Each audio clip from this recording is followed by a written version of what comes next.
Bendizemos ao Senhor.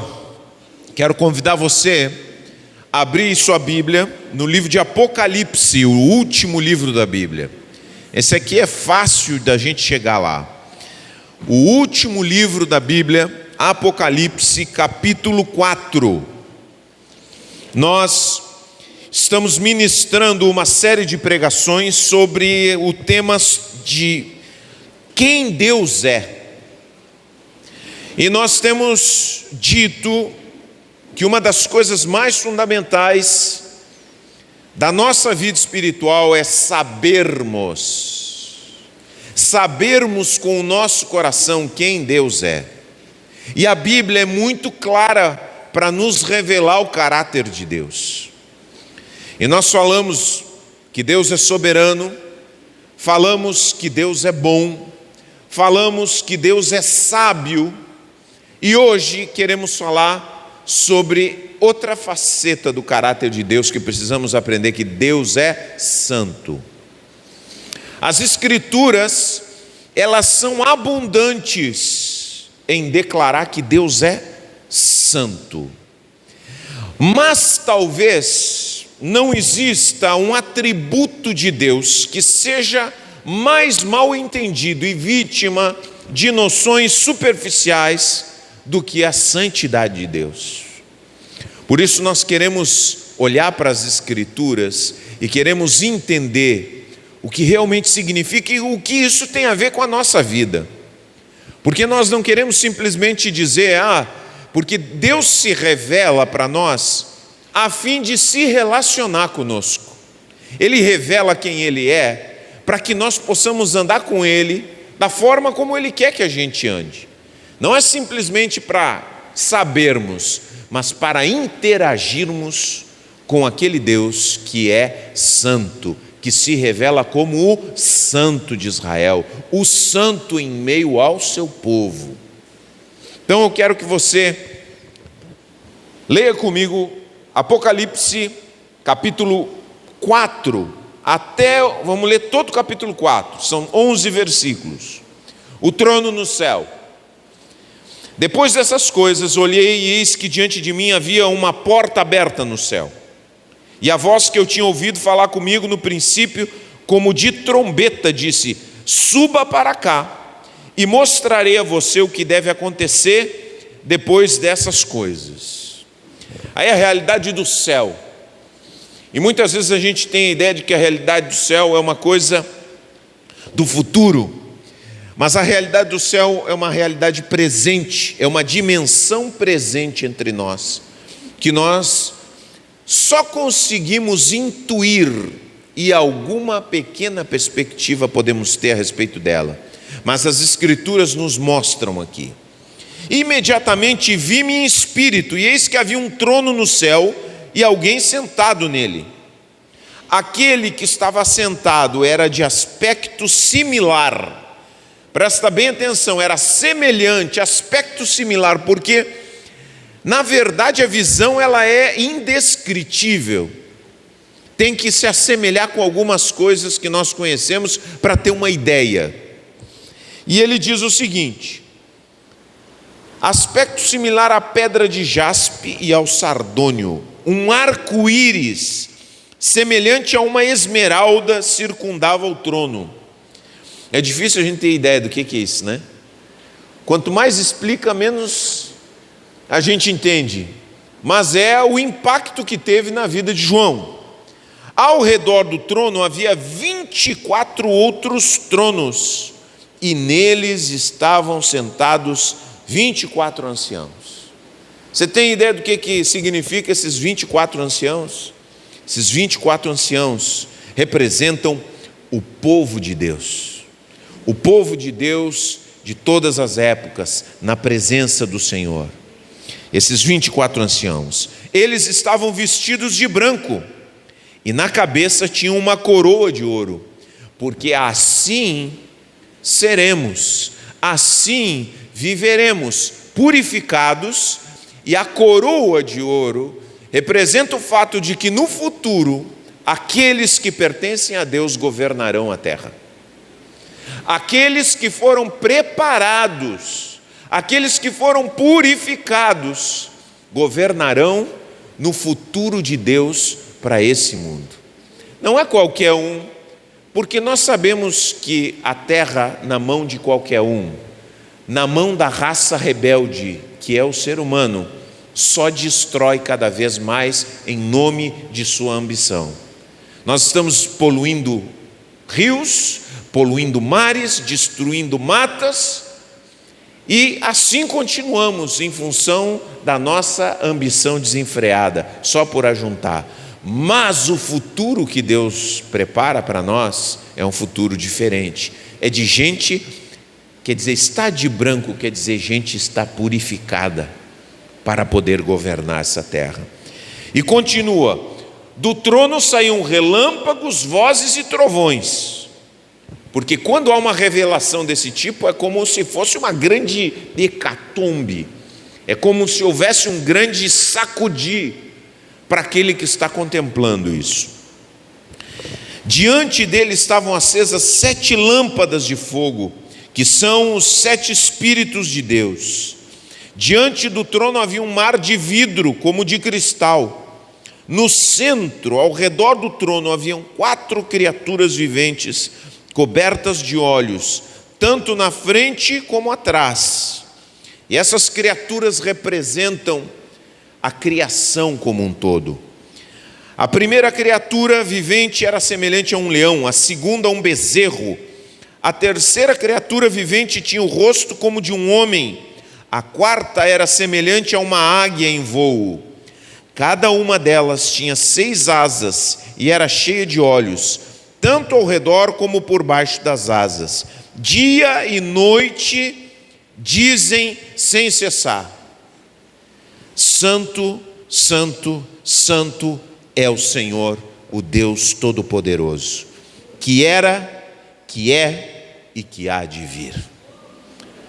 Amém? Quantos podemos dizer Santo, Santo, Santo é o Senhor, o Deus Todo-Poderoso, que era, que é e que há de vir. Toda vez que as criaturas viventes dão glória, honra e graças àquele que está sentado no trono e que vive pelo século dos séculos, os 24 anciãos, que representam o povo de Deus, se prostram diante daquele que está sentado no trono e adoram ao que vive pelos séculos dos séculos. Eles lançam suas coroas diante do trono e dizem: digno és tu, Senhor, e Deus nosso, de receber a glória, a honra e o poder, porque criaste todas as coisas, e por tua vontade elas existem e foram criadas. Amém? Essa é a realidade do céu. A realidade do céu é a santidade de Deus e a adoração que toda a criação e o povo de Deus presta ao Senhor, que reina para todo sempre. Deus é santo. E a gente tem 2 figuras aqui. Uma delas, que está aqui à sua direita, ela tem a ver com a Santíssima Trindade. Quando falamos de Deus, falamos do Deus Trino. Falamos no Deus Pai, Deus Filho e Deus Espírito Santo. Aquele que é um e ao mesmo tempo 3. Aquele que para nossa concepção é impossível de nós entendermos, mas podemos descrever como a Bíblia nos diz: Deus Pai, o Cordeiro, Deus Filho e a pomba, Deus Espírito Santo. Nós temos que entender que servimos a um Deus trino. Esse Deus trino é um Deus santo. E vemos quando Deus se revela a Moisés, ele diz: tira as sandálias dos teus pés, porque o lugar onde estás é santo. É algo completamente diferente quando dizemos que Deus é santo. Só que não podemos confundir santidade com aquilo que muitas vezes as pessoas entendem que é santidade. Quando você diz que uma pessoa é santa, aquele é um santo homem de Deus. Já ouviu falar santo homem de Deus? Aí você imagina uma pessoa extremamente mal-humorada, que não gosta de nada, exigente, chata, que se incomoda com todas as coisas. Essa é uma concepção equivocada da santidade de Deus. Precisamos aprofundar para entendermos a santidade de Deus. Outras pessoas entendem que a santidade de Deus é uma arbitrariedade, quer dizer, Deus é um ser caprichoso, que está sempre exigindo coisas absurdas dos seres humanos, que não carecem de sentido, que são arbitrárias, que são como um pequeno ditador ou um grande ditador que diz faz isso, faz aquilo, sem ter nenhuma razão, apenas pelo seu bel prazer. Esse não é o nosso Deus. Não é o nosso Deus. E nós vamos ver, a partir da palavra de Deus e tantas revelações e histórias que a Bíblia diz e que nos mostra que Deus é santo. E a primeira coisa que nós precisamos entender, primeiro significado, nós queremos ver 3 significados da palavra santo e o que ela tem, essa revelação tem a ver conosco. O primeiro deles é que santidade significa separação, mas não é separação de que Deus diz assim: eu não quero vocês comigo. Não tem nada a ver com isso. Separação quer dizer que Deus é de uma outra substância e realidade completamente diferente da nossa. Eu me lembro que a gente falava sobre isso, adorar no esplendor da santidade de Deus, na beleza da santidade de Deus.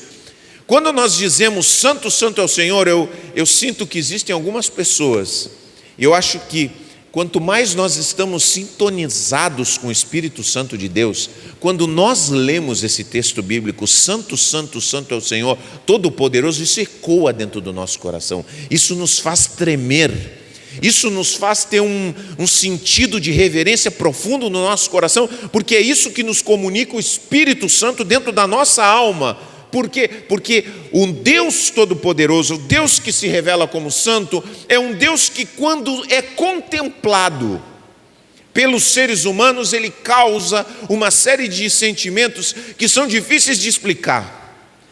Pavor, assombro, um sentimento acachapante, avassalador, de tremor interno, porque sabemos que estamos falando de alguém, de uma pessoa da Santíssima Trindade, que é de uma natureza completamente diferente da nossa natureza.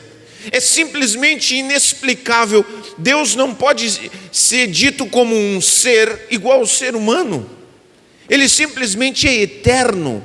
Ele tem uma outra característica. Isaías, quando contemplou a Deus, ele disse: ai de mim, porque eu sou impuro.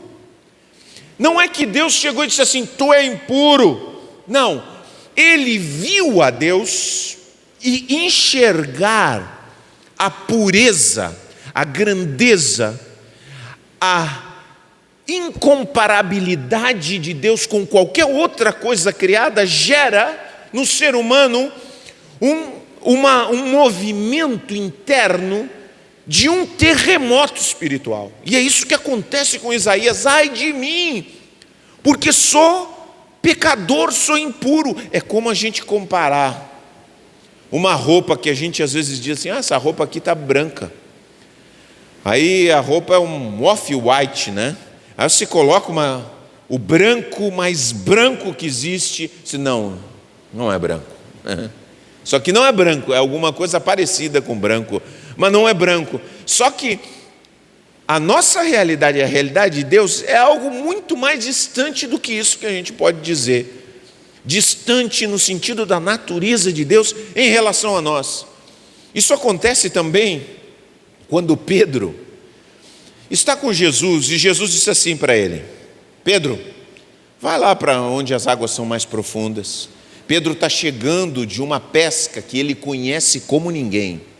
Ele conhece os movimentos dos peixes, ele conhece as técnicas, ele sabe que é de noite que tem que pescar, porque as redes elas não são transparentes como as de hoje. A rede era uma rede mais grossa, era uma rede visível para os peixes, então tinha que pescar de noite. Ele chega de manhã e Jesus diz assim: vai lá onde as águas são mais profundas. Pedro, eu tenho certeza que Pedro deu uma pausa. Eu imagino Pedro dando uma pausa e olhando para Jesus, carpinteiro. Eu acho que uma faísca passou na cabeça de Pedro. Carpinteiro, vai me dizer como eu tenho que pescar? Eu estou nisso há muito tempo.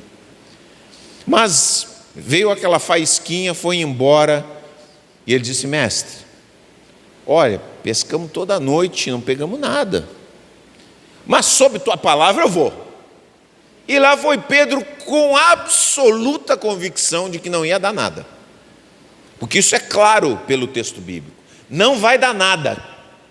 E ele atira a rede, e a rede vem carregada de peixes como nunca ele pescou na sua vida.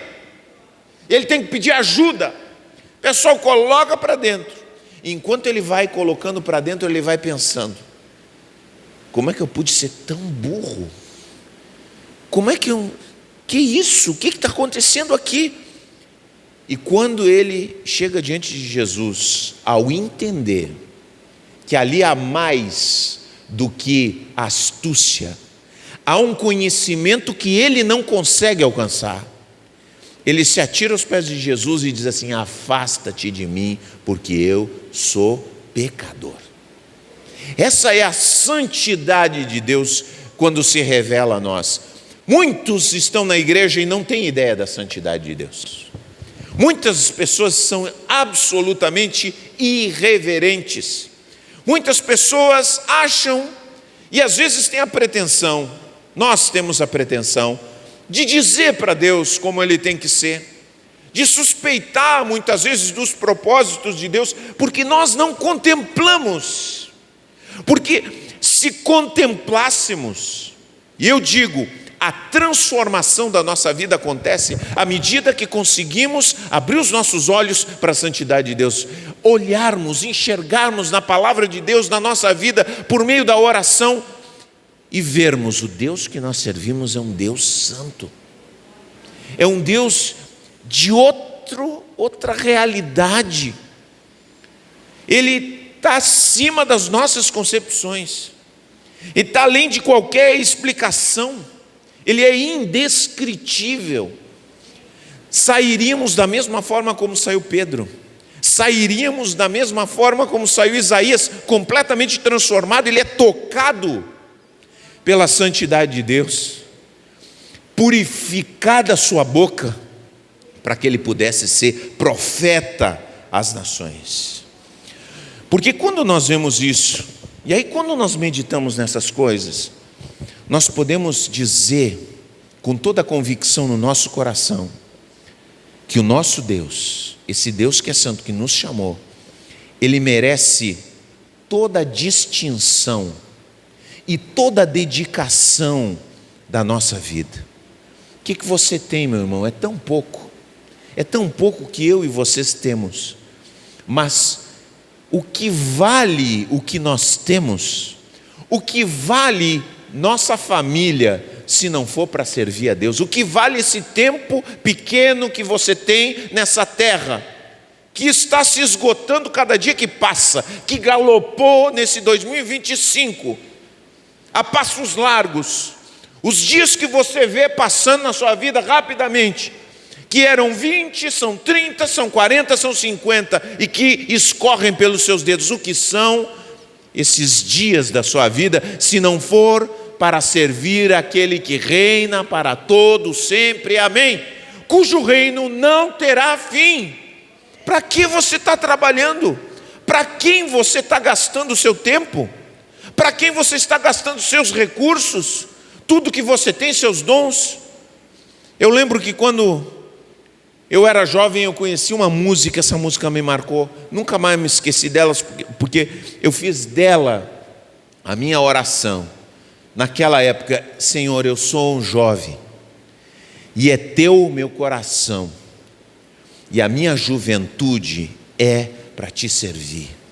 Quero gastar minha juventude, gastar minha velhice, gastar minha meia-idade, gastar tudo que haja em mim de bom para a glória desse Deus que é santo, que está habitando em luz inacessível, cujo trono é de uma cor, é de uma realidade que é só simplesmente dizer, eu assemelho, é similar ao jaspe, é um diamante, eu não sei, mas é algo esplendoroso, é algo que ofusca, é algo que faz a gente tremer dentro do nosso coração. Essa é a santidade de Deus, a santidade que nos mostra uma outra realidade, completamente.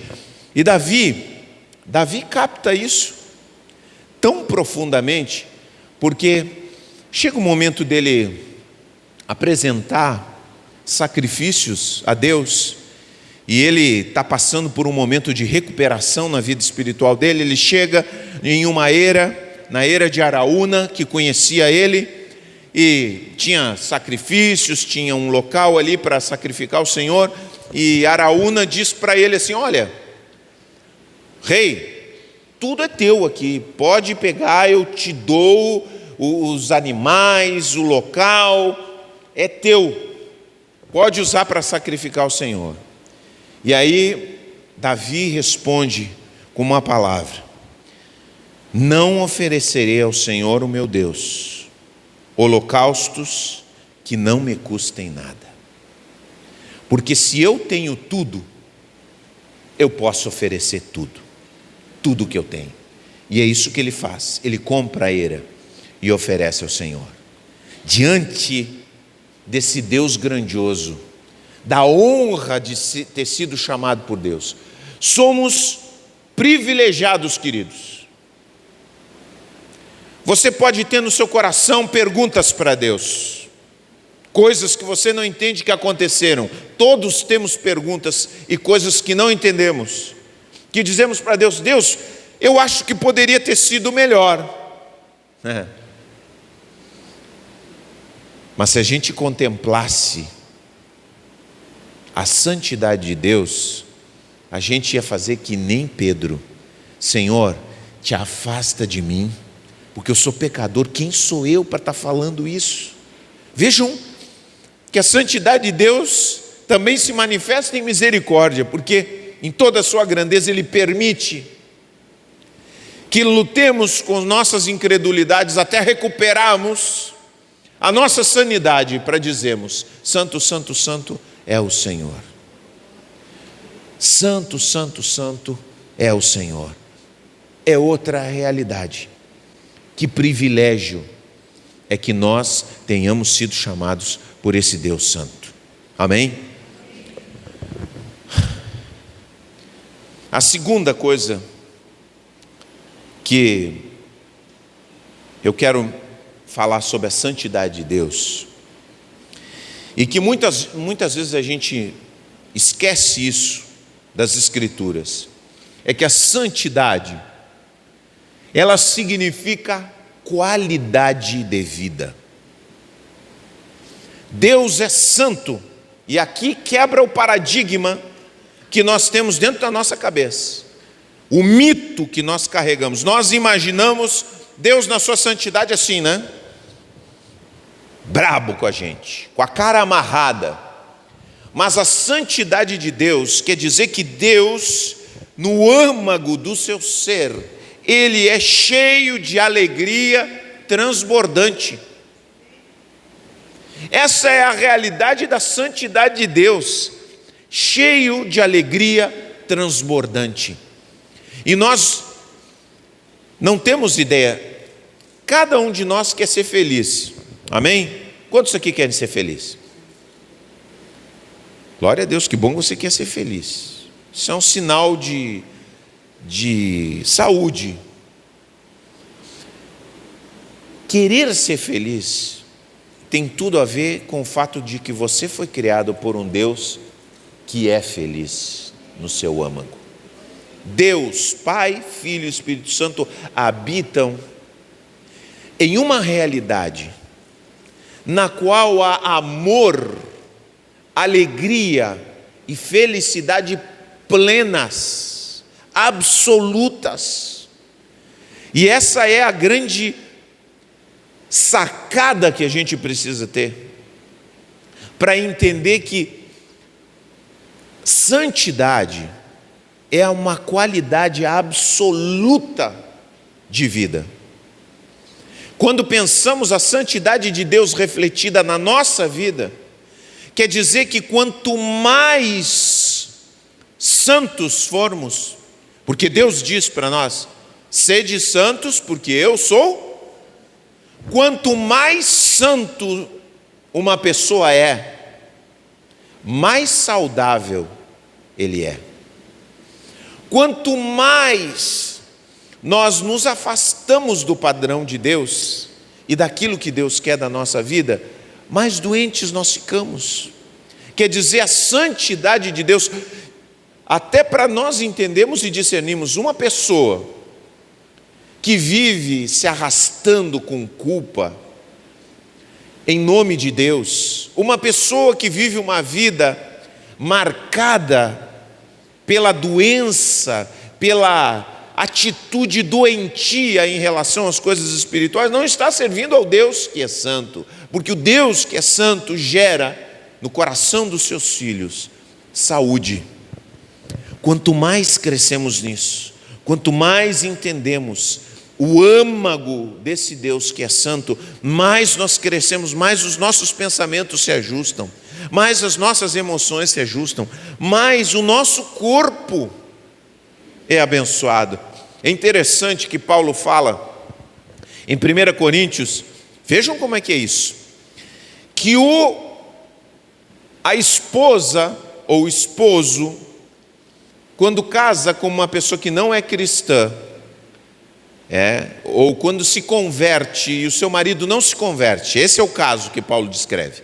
Quando a esposa se converte e o marido não se converte, na convivência deles, Paulo diz que o marido que não crê é santificado pela sua esposa. O que quer dizer isso? Que aquela realidade de Deus tão poderosa na vida da esposa contagia a vida do marido. Quer dizer, tamanho é o poder da santidade de Deus na nossa vida, para trazer qualidade para aquilo que fazemos, a maneira como pensamos, a maneira como nós andamos. Então, quando nós ouvimos as Escrituras dizer: santifiquem-se, está falando que isso é nós entrarmos na saúde de Deus, na qualidade de vida de Deus. Porque o diabo, ele gosta de vender para nós que a transgressão do mandamento de Deus traz felicidade, e que obedecer a Deus é um motivo e uma razão de infelicidade.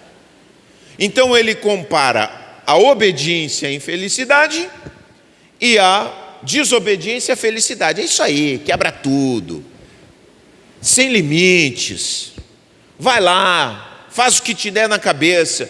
Isso aí é ser feliz. Essa é a grande mentira, porque vivermos na santidade de Deus é vivermos a abundância da Santíssima Trindade, que habita na vida em sua expressão mais pura. É mais ou menos como a gente comparar aqui, mal comparando, tudo que a gente puder comparar com a santidade de Deus é mal comparando, bem mal comparando, mas a gente precisa, para poder dizer o que é isso que a Bíblia nos ensina. A gente imagina a santidade de Deus como água pura, e a gente imagina a nossa realidade como água poluída e contaminada. E alguns de nós consumimos durante muito tempo na nossa vida água poluída, palavras mentirosas, atitudes de inveja, de ressentimento, vivemos todas essas coisas fora do plano de Deus. E a gente, por essa razão, viveu tantas vezes com dor de barriga, com dor de cabeça, com desarranjo, e uma vida como aquele que consome uma água ruim. E aí a gente é chamado por Deus a bebermos de água límpida. E alguns de nós, quando vamos beber a água, até a gente estranha a água límpida, porque a gente não está acostumado com água limpa. Nós nos acostumamos com água poluída. Essa é a realidade. E quando bebemos água limpa, ficamos meio estranhos. O que é isso? O que é isso que eu estou tomando? O que é isso que eu estou experimentando?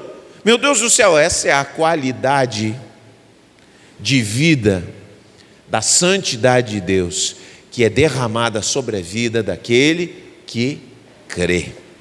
Isso chacoalha a nossa vida, absolutamente. E a paixão de Deus, gente, a paixão de Deus é tornar toda a terra coberta com a glória que vem dos céus. Impregnar cada um de nós com essa qualidade de vida, nos santificar, transformar seres corruptos em seres retos, honestos, corretos, que andam em paz com o propósito do seu Criador. Isso é a qualidade de vida de Deus em nós, porque nós somos seres daninhos. Outro dia peguei um Uber, e o Uber ia falando que, eu estava lá em Porto Alegre, né? E o Uber ia falando, eu morei em Florianópolis. Ele me falou em uma das tantas praias de Florianópolis, né? Ele disse, lá o pessoal, eu era surfista, fiz muito surf lá, era maravilhoso e tal, gostava muito. Ele disse assim, em 2010 a gente tirava foto, mas o professor lá de surf, nosso professor, chegava e dizia para nós assim, olha, não tirem foto, mas não publiquem na internet as fotos, porque daqui a pouco isso aqui vai estar cheio de gente, e quando encher de gente, vão destruir com tudo. E ele disse assim, olha, sabe que passou o tempo, e as pessoas igual publicavam as fotos, as pessoas descobriram o local, e hoje o local está absolutamente cheio de lixo, destruído,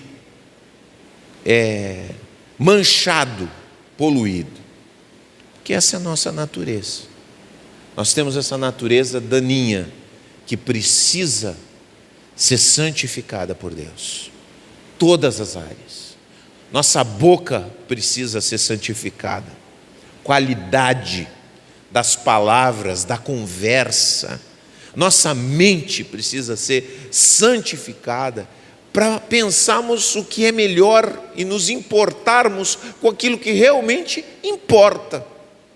Nosso coração precisa, para que realmente nós sejamos cheios de bons sentimentos. Que coisa boa são bons sentimentos. Coisa terrível é estar ressentido. Coisa terrível é estar invejando. Coisa terrível é estar odiando. Mas quando a santidade de Deus começa a habitar dentro do nosso coração e começa a despoluir o nosso coração, nós começamos a experimentar algo novo, completamente novo, porque é essa a realidade da santidade do Senhor. Ela nos purifica no sentido de que nos dá qualidade de vida, porque santidade é qualidade de vida. Quando você olha, tem algumas passagens do Antigo Testamento que são muito estranhas, quando a gente não reflete sobre elas. Uma delas, você não precisa ler, né? Levítico 21, 16 ao 23, você vê a descrição de várias pessoas que não podiam ser sacerdotes. Então, pessoa que era manca, pessoa que tinha problema para enxergar. Aí você lê aquele texto bíblico, mas por que Deus, Ele não permite que essas pessoas sejam sacerdotes, parece que é uma forma de exclusão. Mas quando nós olhamos o Antigo Testamento, é uma preparação para o Novo. O Antigo Testamento nos prepara para uma realidade. E antes que a gente possa adentrar o trono de Deus, a gente tem que saber quem está no trono. E quando a palavra de Deus nos diz que aquelas pessoas que tinham alguns defeitos físicos não podiam estar ministrando como sacerdotes, na verdade Deus está querendo nos ensinar justamente isso, que a santidade ela está relacionada com a vida e com qualidade total, com aquilo que Deus vai fazer conosco no futuro e já está fazendo em nós por causa da sua natureza. Tudo aquilo que tivesse relação com imperfeição e morte era proibido no tabernáculo, porque o caminho que Deus está nos levando a cada um de nós é um caminho de perfeição e um caminho de vida, porque santidade, a santidade de Deus é qualidade de vida. Então quando você olha aquilo ali, é proibido, não, Deus está nos ensinando isso, porque já no Novo Testamento, o que a Bíblia nos diz? A Bíblia nos diz claramente em Hebreus: entrem com ousadia no trono da graça, e chama de trono da graça, quer dizer, o santo dos santos se torna também o trono da graça, no qual eu entro pela fé, porque Deus me chama e diz assim: agora vocês entram, saibam que eu sou o Deus que santifica, eu sou o Deus que traz qualidade de vida, eu sou o Deus que traz vocês à perfeição, eu sou o Deus que liberta vocês da morte. Essa é a realidade. Agora tem um aspecto que muitos de nós precisamos entender, que é o terceiro aspecto, que aí a gente vai, porque talvez existam perguntas na mente de cada um de nós, que é santidade significa também indignação contra o pecado. Deus, e quando eu falo pecado, deixa eu dizer bem claro para você, o que é pecado? Pecado, para que a gente simplifique, pecado é o mal que nós cometemos contra a ordem desse mundo, contra nós mesmos e contra o próximo. Vou repetir, pecado é o mal que nós cometemos contra a ordem desse mundo, a ordem que Deus estabeleceu, contra o meu próximo e contra mim mesmo. É quebrar com esse propósito, é destruir o propósito de vida de Deus para a sua criação. Existem dois tipos de seres nesse mundo, que a Bíblia diz bem claro: existem aqueles que se rendem ao propósito de Deus, e existem aqueles que se tornam rebeldes ao propósito de Deus. E não adianta, bem que nós gostaríamos, que bom seria que nós tivéssemos igrejas em todos os lugares lotadas de pessoas adorando a Deus, mas não é assim. Tem muita gente que você vai convidar para vir à igreja, não, a igreja não quer saber de igreja, que loucura é essa? Tem outras pessoas que vê você numa igreja, quando você diz que está indo aqui, tu vai na igreja, tá louco, esse pastor aí, não quero saber que Deus, não, é Deus lá em cima e eu aqui embaixo, cada um na sua, não quero saber. Que bom que o ser humano fosse aberto, mas não é. O ser humano tem uma resistência dentro do seu coração a se render. Então, ao não se render a Deus, o ser humano também se torna um opositor a Deus. E não só se torna um opositor a Deus, como se torna um opositor também contra outras pessoas que não estejam dentro dos seus próprios planos. E ao se tornar opositor de outras pessoas criadas à imagem de Deus, ele vai construindo essa civilização que nós conhecemos, que é uma civilização cheia de egoísmos, egocentrismos, indiferenças, ódios e todo tipo de males que a gente pode imaginar. E todos os dias nós estamos vendo olha, se eu começo a descrever as coisas que têm acontecido no nosso país, são coisas que você se apavora da maldade das pessoas. Quer dizer, uma pessoa pega uma namorada, arrasta, a ponto da pessoa ter que tirar as 2 pernas, amputar. E como essas notícias tem muitas, você olha aí no seu trabalho. Você tem trabalho, você todos os dias está vendo pessoas querendo derrubar outra. Tem ou não tem? Se não tem perto, olha, não tem nenhum motivo, quer te derrubar, quer te prejudicar, quer falar mal de ti. Você ouve todas essas coisas acontecendo a todo momento. Só você prestar atenção. Tem gente que não presta atenção, mas se você prestar atenção, você vai ver isso toda vez acontecendo. Agora, a santidade de Deus também manifesta na indignação de Deus em relação ao estado de rebeldia contínua que há no coração do homem. É assim, você sabe o que é certo, você pode fazer o que é certo, e mesmo assim você faz errado. Essa é a atitude do rebelde. Não é daquela pessoa que faz o errado e diz: Senhor, me ajuda, eu quero fazer o correto. Não.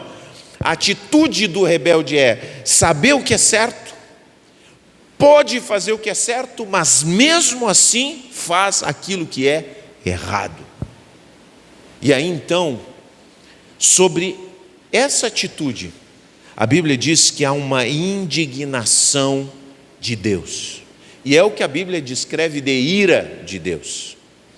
E a ira de Deus não é uma indignação como a nossa, porque nós nos indignamos quando a gente é prejudicado, né? Quando a gente perde dinheiro, quando falam mal de nós. Você fica indignado quando falam mal dos outros? Alguém chega e fala mal para você de alguém, você não fica indignado. Você só diz: olha aí, né? Mas quando você ouve que falaram mal de você, aí você fica indignado. Só que Deus não é assim. Deus enxerga toda a sua criação.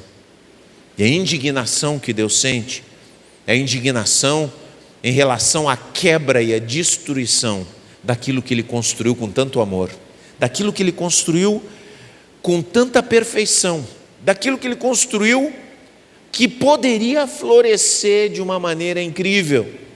Você já imaginou se nós tivéssemos seres humanos bons? Você imaginou como seria a nossa vida maravilhosa? Nós quebramos tudo. Esse é o nosso problema, somos nós mesmos. Mas já pensou se a gente não tivesse ladrão, gente?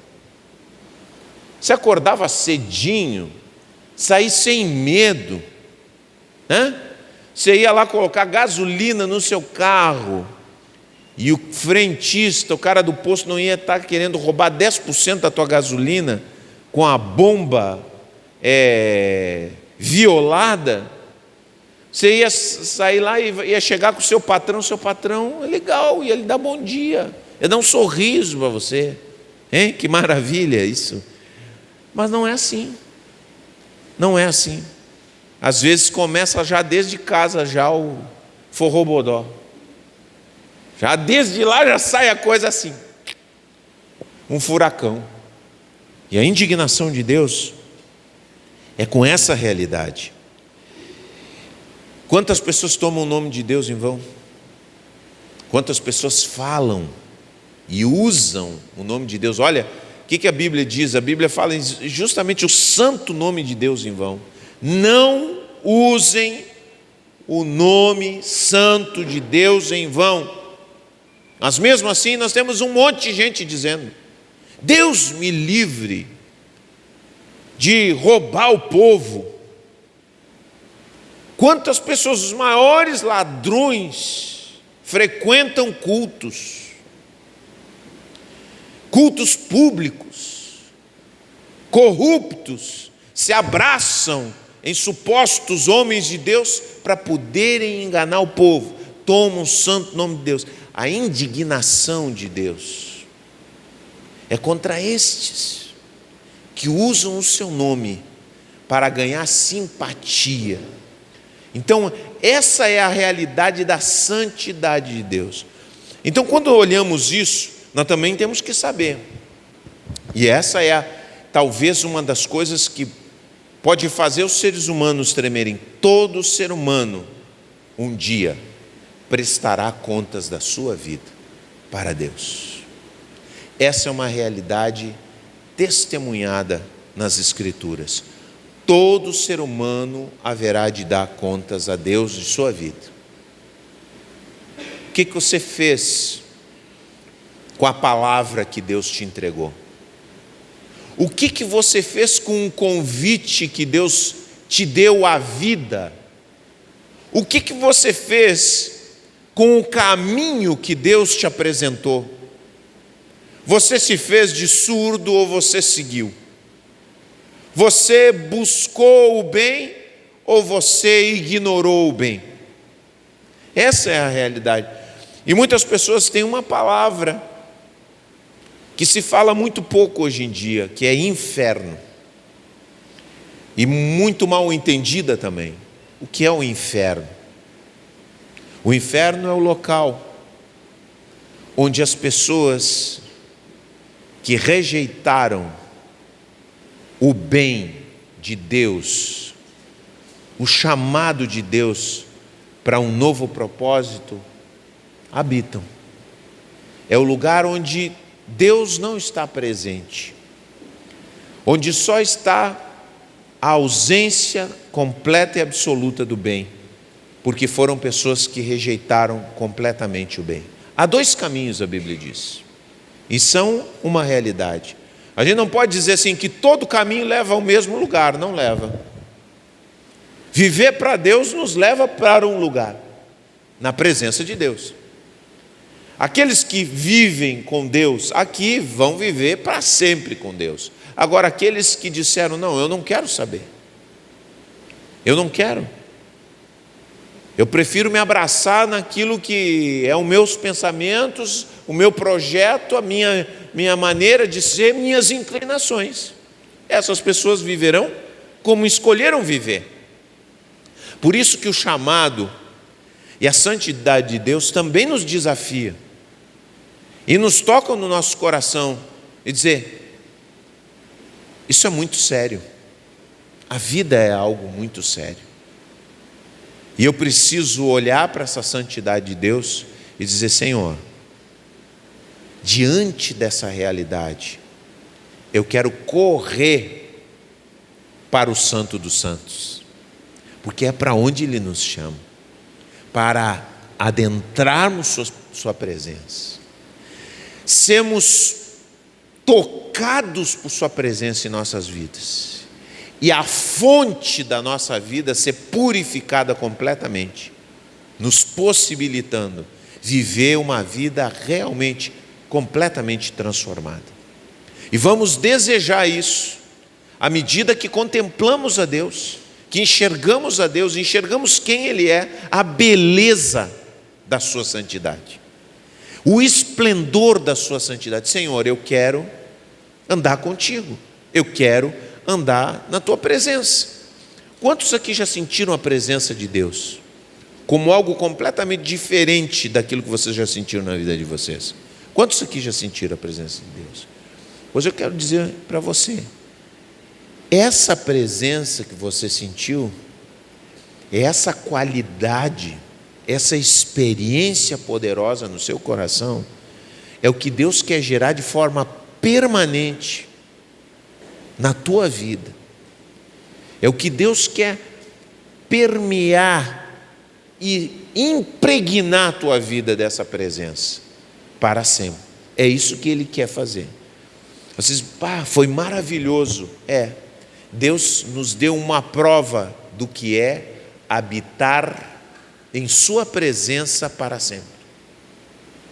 E nós muitas vezes dizemos assim, mas eu só senti, De vez em quando que eu sinto a presença de Deus poderosamente, digo duas coisas. Primeiro, do jeito que nós somos, se nós sentíssemos sempre essa realidade, nós íamos estourar, que o nosso corpo não ia aguentar. E segundo, nós muitas vezes andamos desconectados da realidade de Deus, andamos baratinados, prestando atenção em outras coisas, e Deus está querendo nos chamar a olharmos para as Escrituras e olharmos para a realidade que habita conosco, que nós não enxergamos, mas é real. E essa realidade nos diz: santo, santo, santo é o Senhor, Deus Todo-Poderoso, que era, que é e que há de vir. Amém? Vamos ficar de pé em nome de Jesus.